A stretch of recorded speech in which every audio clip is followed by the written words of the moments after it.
Hey there. So in this video, I want to talk to you guys about what's new in Procreate 4.2. I think it is. Yeah, 4.2. So check it out.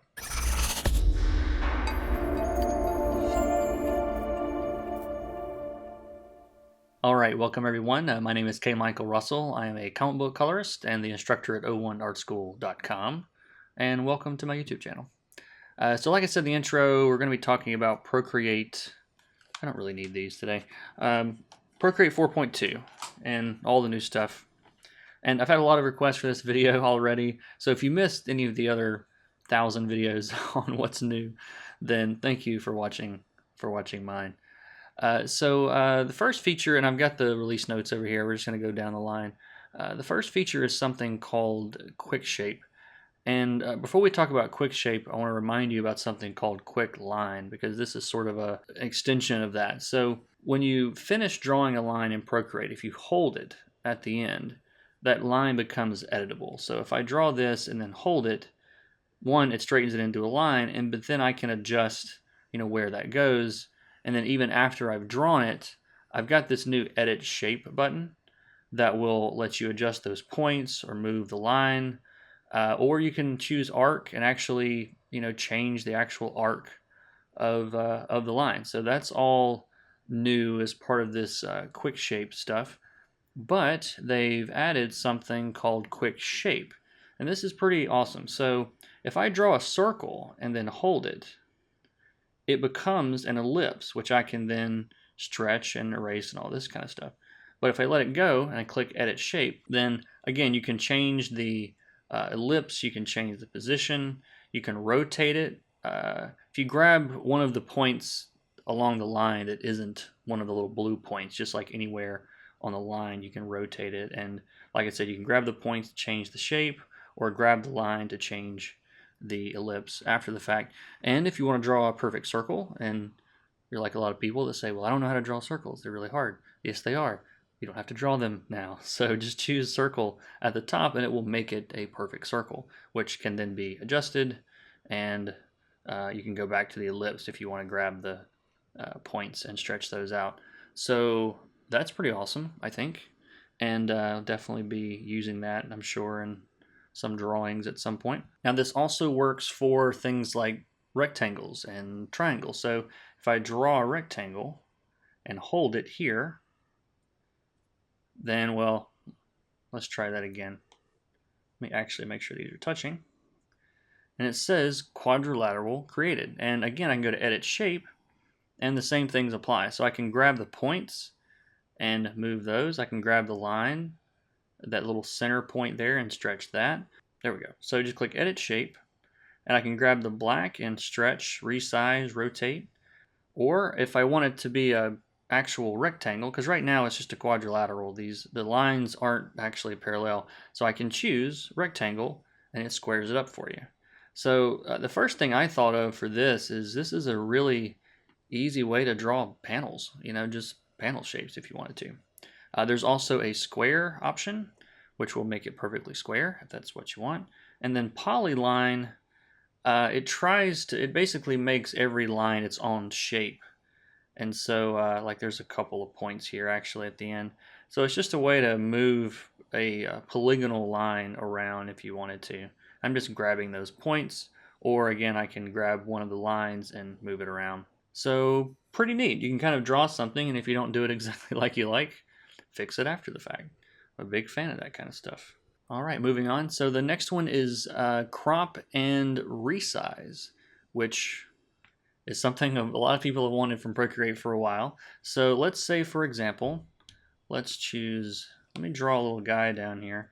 So let's say that I've got a guy in the bottom of the picture, and I realize my cropping is bad and I want to change this. So I can go up to the actions. It's the little, let me move my mouse so you guys can see all this stuff. There we go. My desktop is capturing the iPad right now. So, but you go to Actions, which is the little wrench settings icon up there, and go to Canvas, and you have Crop and Resize. It's very easy to use. You can grab any of the corners and pull them in. So if I wanted to crop that a little bit more closely, I could. I can make it bigger, make it smaller, whatever it is I want to do. You can grab the edges and stretch it this way. So there's lots of flexibility with that, and you can also lock the proportions. So if I go back to the full drawing, and you see that little link button right here, that will actually constrain the proportions. So if I click that, then that way I'm keeping the same ratio of height and weight, or height and weight, height and what is the word? Panel height and width. Thank you. Okay, I'm crazy. So yeah, just do all that and click done, and now it's cropped the canvas and it's made my guy bigger there in the corner. So something very cool, something Procreate probably a lot of people wish they should have added or thought they should have added a long time ago, but better late than never, right? All right, so next is clipping mask, and this is something that a lot of people have been looking forward to in Procreate because it's a popular type of mask, and I haven't used them a lot just because my workflow doesn't really call for it. But it is a great way of kind of controlling and containing your selections without having to make selections, and I'll show you what I mean here. So I'm going to start off with I'm going to draw a little dude here, and this is very high quality drawing here. All right, so yeah. All right, so here's my guy. A lot of people like to work on layers, and then they'll separate like the people on a layer from the background on a layer. And I don't normally work this way, but I just want to show you guys how clipping masks work. So I've got this guy just on a layer by himself. He's on layer 1. So I'm going to click the little plus sign, add another layer. And when I click the layer again, it brings up the options that it always does in Procreate, but you can see now there's a new feature there called clipping mask. Okay, so if I hit that clipping mask, you're going to see this really tiny little arrow appear right next to the layer. I will highlight this with the mouse. So it's just a little arrow going out and down, and layer 2 is now clipped to layer 1. Now what does that mean? Okay, so what that means is no matter what I try to do on layer 2, it's going to stay within the contents of layer 1. And this will make more sense once you see it. So if I just get the pencil here and start drawing, then you can see that I'm only contained within the items or the content that's on that first layer. Okay. Now if I change layer 1, so let's say I go over here and let's just add another, let's see, go to layer 1 and add another spot over here. Okay. And that's on layer 1. So if I go back to layer 2 and switch back to my red color here, then now I can also go over here. Okay. So whatever pixels are present in that first level, when you clip a layer to it, it just means that everything you do is going to be contained to the content of the layer below.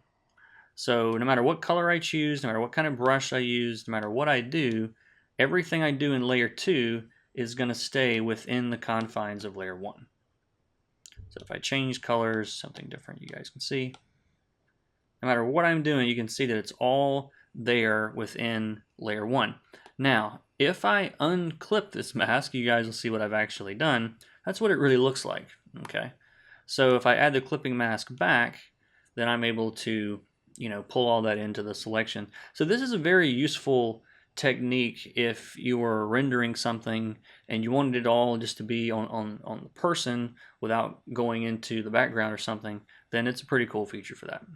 And the next feature is actually something outside of the drawing and painting program itself. It's still within Procreate, but it's in the gallery. So this is an example of some pages from Mitch Hammer number 3 that I'm currently working on. And before, if you wanted to, let's say I wanted to show someone or show my wife what I've been working on. Well, I would have to click on the item and let it open up, and then it loads all the layers, and now it's ready. And then let's look at the next page. I had to go back to the gallery, go back to the second page, and wait for it to load, and now we go. So, there's no really quick way to do that. So what they've done is if you use the pinch apart feature on the image, it'll just pop it open. And you can swipe through just like you would swiping through your photos or something. you know. So it's a really great way to kind of show off your work without having to, without having to go open it and close it, open it and close it, or going into some other app, Dropbox or something to show your work off, which I think is awesome. All right, and the next feature, well, it's not really a feature so much as they've added an additional level of customization for brushes, and I think this is especially powerful for inkers or just comic artists that want to ink digitally, because what they've done, if you go into really any brush, but I'm going to go into the Studio Pen, which is one of the default inking brushes, they've added a section called Stroke Taper. And what taper means, it just means as things come to a point like this, So, for example, I'm going to draw a line here, and if you look at the ends, they're very blunt, okay? But if I go over here and increase the amount of taper, and you can actually click the little link here and determine whether or not it begins with that taper or ends with it or both. I'm just going to put it on both here and crank it up. And if I draw the same thing again, then you can see that this time I actually have kind of a point on the end of all of these strokes. And I honestly haven't had a ton of time to go in and kind of play with this feature because I haven't done a whole lot of inking, but it seems to be a very cool feature, and it's something I definitely want to play with some more. But you inkers out there should get a kick out of that. All right, and just a few more things. The first thing is improved selection. So they've actually added a few other types of selections. Before, you only had automatic, which was sort of like a magic wand type selection, and then freehand, which of course lets you just draw, shapes of things you wanted to select. But they've added rectangle and ellipse to this list. So I can go in and let's see, I can go in with let's undo, let's get rid of this layer here, and I can draw a box. If I switch to the selection tool, which is a little S at the top left, and I can draw a box, and then, we can go in and move things around or shuffle things, on the drawing, just like you normally would with a selection. And there's also the same thing, you have one for ellipses, so you can make a selection of some kind and move that around. And the last one is Liquify. So they've actually changed some of the options on Liquify. So I've opened up one of the sample paintings that is included with Procreate. And this one's amazing, by the way. But if I go into Liquify, which is under Adjustments, which is kind of looks like a little magic wand, and then go down to Liquify. There's a lot of options here. Now, some of these were here in the previous generation. Things like push. So, like if I wanted to, move her eye down, then I can just grab that and push that around, or move things out, or whatever it is I might be. Pushes. And there's things like twirl, which I don't know. I don't know how people are using this. Maybe to do special effects or something. But there's also pinch for things like pinching things, and expands things. So I think all of that stuff was there already. And so crystals is a new function that they've added. And what it does is this weird stuff. Okay. And I've got a lot of distortion in it right now. If I turn that down, then you can see that, and you can't see my pencil right now, but it actually changes in the direction that you're holding the pencils. Like right now I've got the pencil held at like an angle, and it's kind of all going, well, in your side this way, And same thing if I turn the pencil the other way, and I'm touching her eye, then as I spin the pencil, you can see that it kind of does this kind of watery effect. And so I don't know, you could use this, I'm sure, for special effects and, making water and things. And there's other settings here for things like distorting it and momentum, which just kind of changes the way that you can almost like sling the effect with momentum on, if that makes sense. You don't have to be touching it. So it's an interesting little feature there. There's also something called edge, which is kind of like pinch, except that it's along a line. So like if I wanted to have her, say, squint in this a little bit more, then if I draw the line along, actually this is a huge brush, let's lower the brush size here. And like if I trace, I don't just trace along like her eyelash here, you'll see that her eye is kind of pulling in. And I'm kind of right on her eye, and so her eye is it's kind of crunching down. And it works, you know, along things like you can do it on the nose, or I can do it up here. And you can see, like, you can really tell up here on these things that are hanging. As I draw down each time, it's like pulling toward the middle.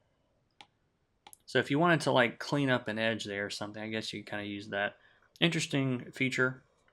And then reconstruct just rolls things back to where they came from. So like if I push here and then twirl here and pinch over here and then hit the reconstruct brush, it pulls it back toward the baseline basically until it goes all the way back to normal.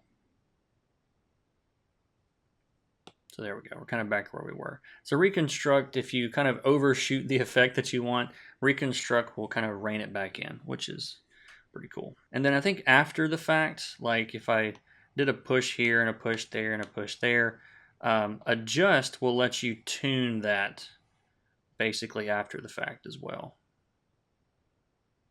And actually, I said last thing, but I just realized there's one other thing that wasn't listed in the notes online that I found, and that is the fact that they've added feather to selection. So what this means, I'm going to show you what we had before first, and then you'll see what I mean. So let's make a new layer, and let's say that I wanted to make a beam of light coming down from the right over here somewhere. So I could like draw, well, let me get the selection tool, freehand, and then draw like a line, say do something like this. And if I was on a different layer, then I could go in with, I don't know, let's say a soft brush, or any brush, it doesn't really matter, and fill this in. And, you know, I could play around with the layer mode. Let's say I put it on, let's try color, let's try add mode, yeah. So there we go. So I've kind of got this orangey light, but it doesn't really look like a beam of light, and I would have to go in and maybe soften this edge with a soft brush or something after the fact, and I could probably make that look pretty cool. But what they've done with the selection tool is you can feather that edge. So I still have freehand selected, I'm still in a different layer. So if I click on feather, and I'm just going to turn this up to 33 for now, draw it again. All right, and now when I fill this in, look at the edges.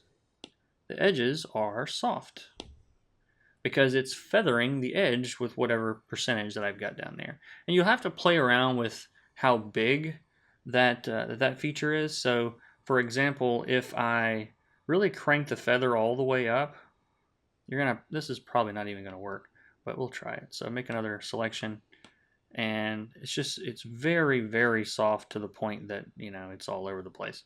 So you kind of have to rein it in on most of these images. You're probably going to be somewhere below 50%, I would imagine, but I guess it depends on the effect you're going for. But it's an interesting way. I'll do it over here at a smaller scale so you guys can see. So this selection has no feather. All right, and then I'm going to make another selection. Oh, you can adjust the feather after the fact. That is interesting, which I didn't know you could do. Look at that. I learned something too while we're at it. So, so anyway, that's probably the feature that I'll be using the most, because things like glows and rays of light and any effect that I want to be very soft, you can use the selection tool for it and let that feather edge control the actual outcome. Alright, so thanks for watching, guys. I hope you enjoyed the video, and if you did, be sure to leave a thumbs up, subscribe to the channel if you want to see more, and I will see you in the next one. Take care.